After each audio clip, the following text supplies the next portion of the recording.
Assalamualaikum warahmatullahi wabarakatuh. Perkenalkan, nama saya Ataya Salsabila Rahma dengan nama lapangan Mingel dari Diklat-Sar ke-17 MPA Samburu FKIP UMS. Kali ini saya akan mempresentasikan tentang materi 1 capping, yaitu Single Rope Technique. Single Rope Technique atau SRT adalah teknik untuk menelusuri gua vertikal dengan menggunakan satu tali sebagai lintasan untuk naik atau ascending dan turun atau descending, seperti ini. Oke, saya akan menjelaskan tentang sistem frog rig. Sistem frog rig menggunakan beberapa jenis alat. Yang pertama adalah seat harness. Seat harness digunakan untuk mengikat tubuh dan alat-alat yang lain. Seat harness dipasang di pinggang dan di pangkal paha. Yang membedakan climbing harness dengan harness capping adalah harness capping memiliki loop untuk mencantolkan Malin Rapid, sedangkan climbing harness tidak memiliki loop. Gambarnya seperti ini. Alat yang kedua adalah chest ascender. Chest ascender digunakan untuk menaiki lintasan atau tali yang dipasang di dada. Chest ascender dihubungkan ke Malin Rapid. Perlu diingat bahwa pemasangan chest harness pada chest ascender itu dengan kondisi menyilang pada punggung. Gambarnya seperti ini. Ini adalah chest ascender jenis crawl. Alat yang ketiga adalah hand ascender. Hand ascender digunakan untuk menaiki lintasan atau tali yang ada di tangan. Di bagian bawah ascender itu ada descender yang tempat digantungannya foot loop dan coastal. Gambarnya seperti ini. Ini adalah ascender jenis Juma. Alat yang keempat adalah descender. Descender digunakan untuk menuruni lintasan atau menuruni tali. Gambarnya seperti ini. Ini adalah descender jenis auto stop yang merupakan jenis dari capstan.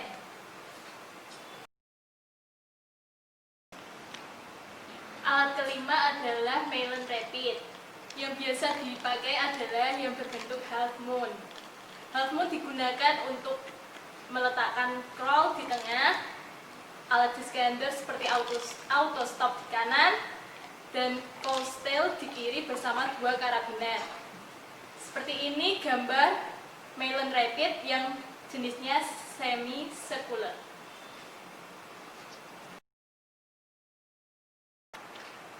Alat yang keenam adalah foot loop. Foot loop dicantolkan ke karabiner yang terhubung ke hand ascender.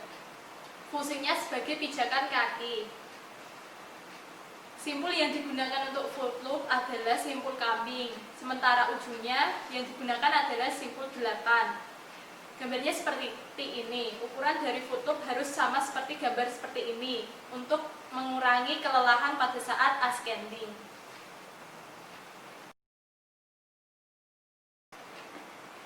Alat yang ketujuh adalah coastal. Coastal mempunyai 2 buah ekor. Yang satu terkait dengan hand ascender dan yang satu lagi bebas. Coastal digunakan untuk pengaman saat melewati lintasan-lintasan intermediate, deviasi, melewati sambungan, tie-line, dan traverse. Gambarnya seperti ini.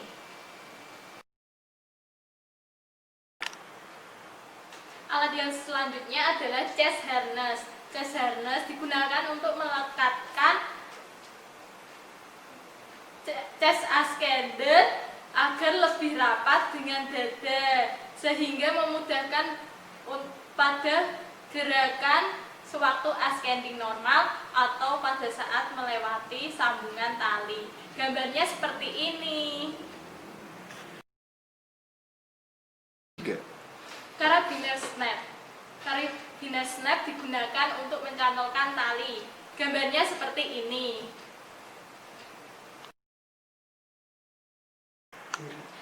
Alat yang selanjutnya adalah karabiner screw. Digunakan untuk keamanan yang lebih dan mempunyai gate lock sebagai tempat cantolan alat diskender yang jenisnya auto stop. Gambarnya seperti ini.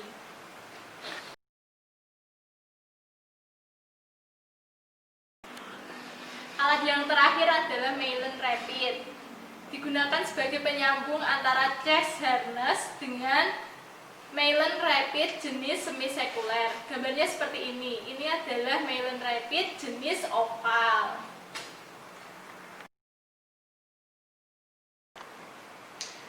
Demikian materi 1 caving yang saya sampaikan. Mohon maaf apabila ada kesalahan pada ucapan saya. Sekian, wassalamualaikum warahmatullahi wabarakatuh. Assalamualaikum warahmatullahi wabarakatuh. Perkenalkan, nama saya Enggar Jagat dari Diklatsar ke-17 MPA Sangguru FKIP UMS. Dan nama lapangan saya adalah Monteng. Dan di sini saya akan menjelaskan sedikit tentang ornamen gua. Yang pertama adalah stalaktit. Stalaktit adalah ornamen gua yang berasal dari tetesan air yang terbentuk dari atap gua yang berbentuk V seperti ini. Yang selanjutnya adalah stalagmit. Stalagmit adalah ornamen gua yang berasal dari lantai gua, dan ini berasal dari tetesan air yang mengeras dan membentuk stalagmit dan berbentuk seperti ini biasanya. Yang selanjutnya adalah pilar gua. Pilar gua adalah gabungan dari stalagmit dan stalaktit. Dan pilar gua membentang dari atap gua sampai ke dasar. Bentuknya seperti ini. Yang selanjutnya adalah flowstone atau batu air.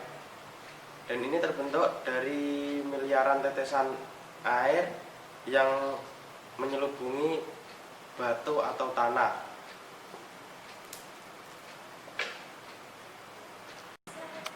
Yang selanjutnya adalah tirai gua. Tirai gua berbentuk seperti gorden yang berada di dalam gua. Biasanya ornamen ini tembus pandang, jadi indah dilihat. Yang selanjutnya adalah helektit. Helektit adalah ornamen gua yang tidak beraturan. Biasanya berbentuk bercabang ke sana sini dan terbentuk akibat gaya Kepler.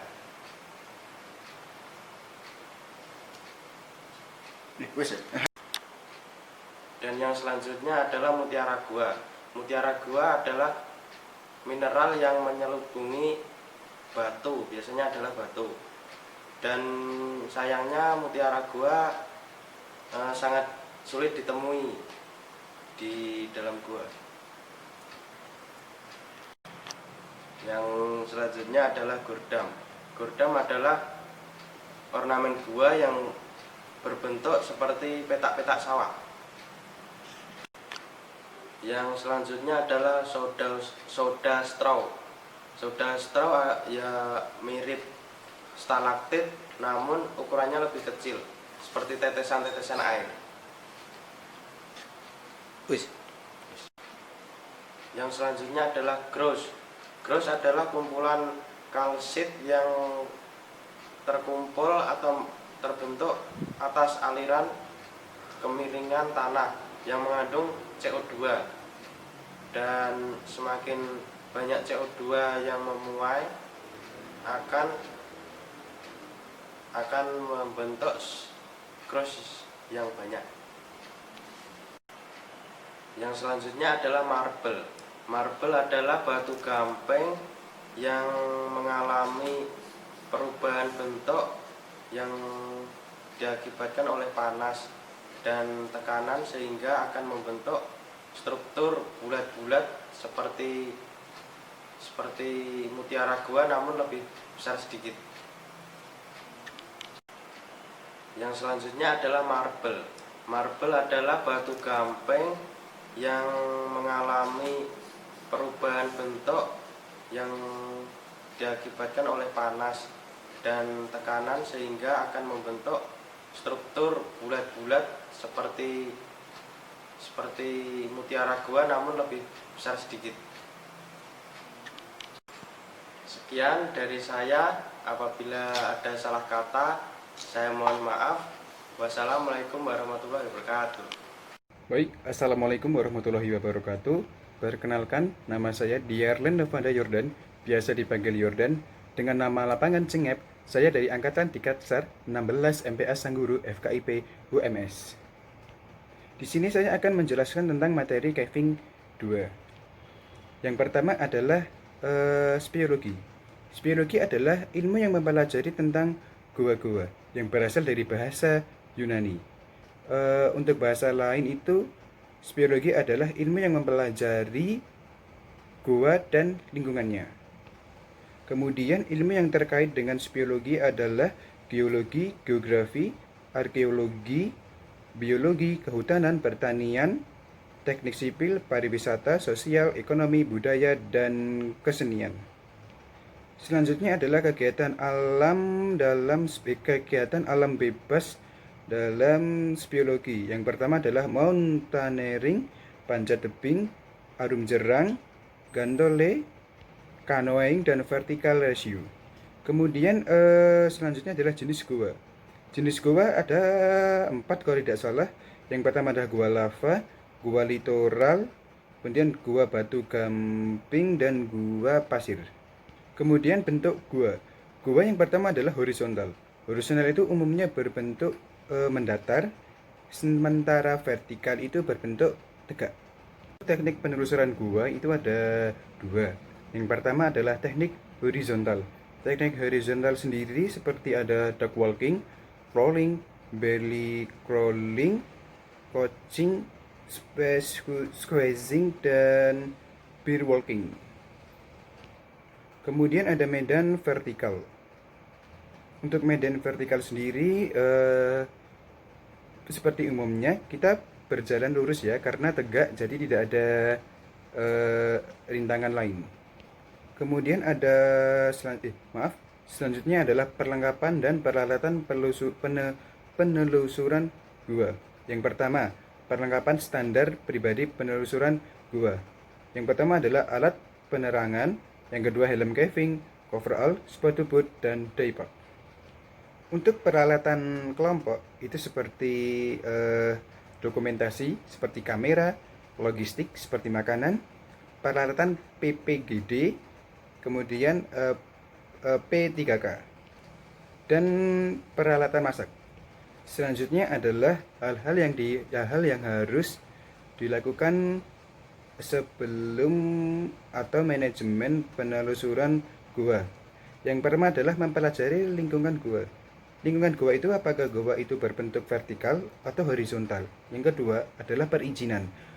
Yang pertama adalah perizinan, apakah di tempat pihak di situ apakah diizinkan atau tidak.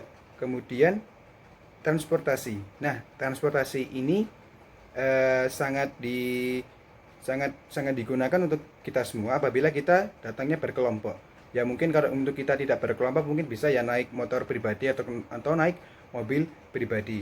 Tapi kalau untuk orang yang lebih dari 10 atau lebih dari 20, kemungkinan besar menggunakan alat besar seperti bis atau truk yang bermuatan besar. Dan tidak hanya itu, yang dibutuhkan lain adalah keuangan. Kemudian juga peralatan pribadi, peralatan kelompok, apakah masih kurang atau tidak. Apabila masih ada yang kurang, lebih baik dilengkapi untuk menjaga hal-hal yang tidak diinginkan.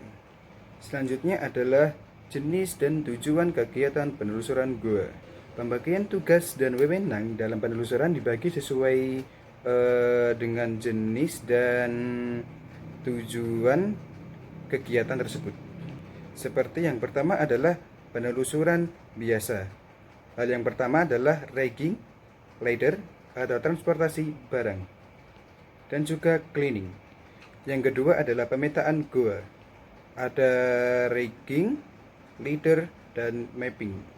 Kemudian ada poin yang terpenting adalah leader sebagai survivor, shooter sebagai kompas atau pemegang kompas klino atau meteran. Kemudian yang ketiga ada stasioner sebagai ujung meteran, dan selanjutnya adalah pencatat data, dan yang terakhir adalah deskripsioner. Kemudian adalah ada hal-hal yang diperhatikan sesudah penelusuran. Yang pertama adalah checking peralatan, kemudian yang kedua adalah perawatan peralatan, yang ketiga adalah evaluasi kegiatan, dan yang terakhir adalah pembuatan laporan kegiatan setelah didokumentasikan yang berupa foto, video, ataupun tulis tangan. Selanjutnya adalah bahaya-bahaya dalam penelusuran goa. Nah, bahaya-bahaya ini kita harus waspada apabila kita tidak ingin terdampak bahaya. Kita juga harus safety, kemudian kita juga harus hati-hati, dan kita juga harus memperhatikan kelompok dan memperhatikan materi agar kita tidak terjadi bahaya. Kemudian saya akan menjelaskan tentang bahaya-bahaya dalam penelusuran goa. Yang pertama adalah antroposentris. Antroposentris itu adalah bahaya yang diakibatkan oleh kecerobohan diri sendiri atau kecerobohan oleh tim kelompok lain atau kelompok sendiri. Bahayanya itu seperti terpeleset, kemudian terjatuh, kemudian salah pemasangan alat, ataupun tergelincir, tali putus, atau mungkin bisa jadi karena tenggelam, tidak memperhatikan seberapa air itu di dalam guanya. Kemudian ada tersesat, kedinginan, dan salah pembagian dalam tim penelusuran. Kemudian ada speleontrisme, yaitu bahaya yang dapat menimpa goa itu sendiri akibat kegiatan kita ini. Seperti kita mengotori goa, merusak goa, ataupun kita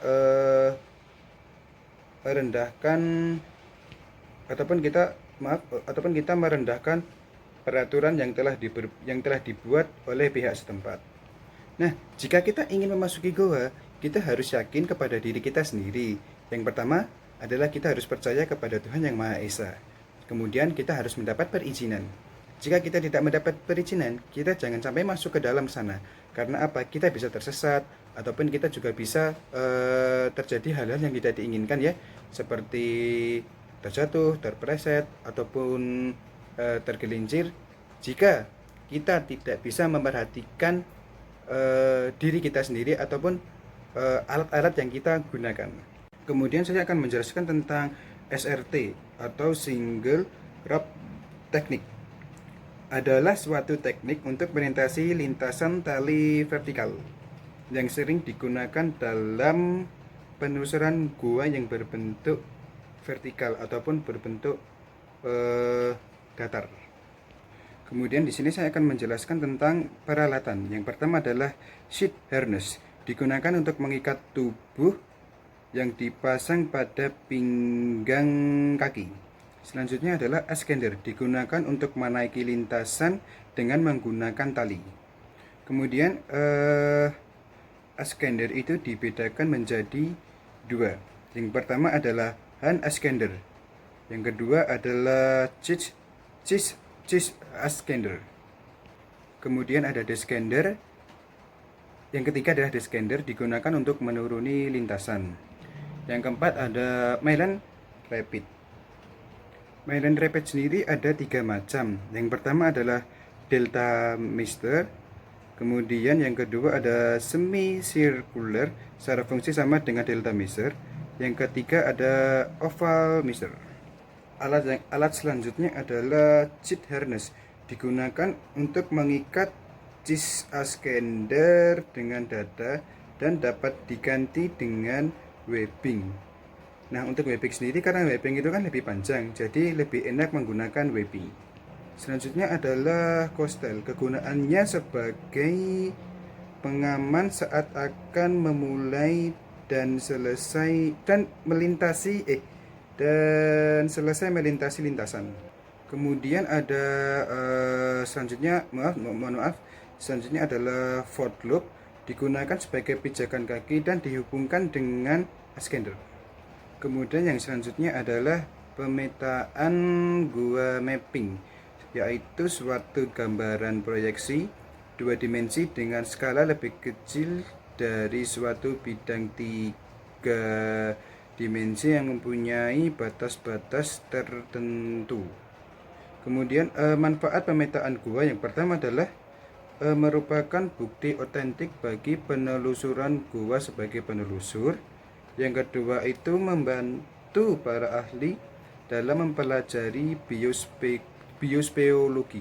Kemudian yang ketiga ada untuk mencari korelasi dengan gua-gua. Yang keempat untuk memudahkan dalam usaha pertolongan atau rescue. Yang kelima adalah kepentingan Hankanmas. Dan yang keenam ada di bidang pariwisata untuk memudahkan menentukan suatu perencanaan dalam pengembangan gua sebagai objek wisata. Oh ya, dan yang terakhir ada sebagai data rekaman keadaan pada gua tersebut. Kemudian ada peralatan yang harus digunakan. Yang pertama adalah kompas, yaitu mengetahui derajat perbedaan arah lorong atau jalan terhadap arah utara. Yang kedua ada clinometer, yaitu untuk mengetahui kemiringan pada lorong-lorong. Yang ketiga tropoil atau rollmeter untuk mengukur jarak tiap stasiun. Kemudian yang keempat ada grade atau tingkatan penelusuran.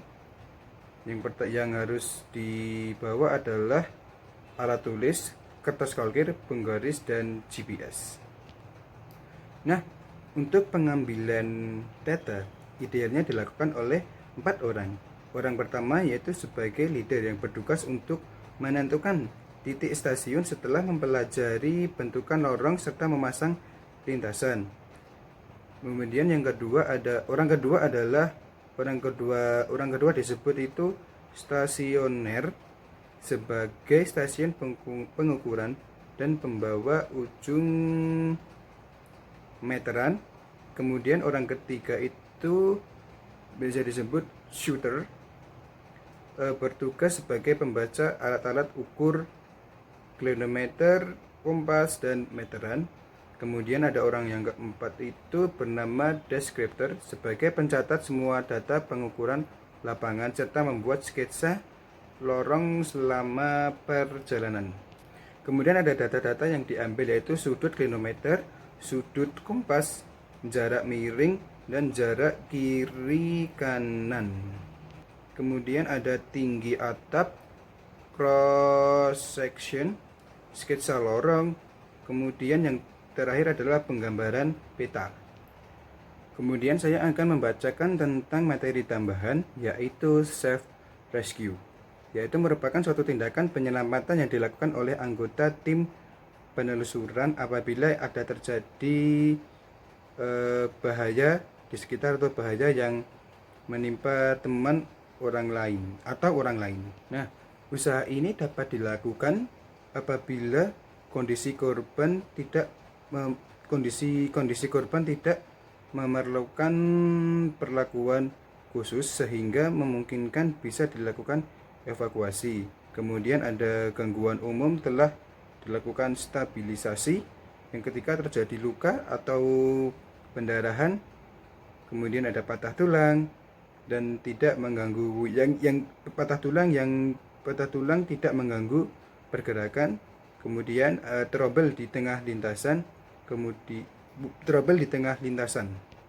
Kemudian peralatan yang harus dibawa adalah P3K, bahan makanan, kertas dan pena, SRT, puli, itu kalau bisa minimal 2. Yang terakhir itu drag bar sebagai pengikat apabila korban terjadi patah tulang.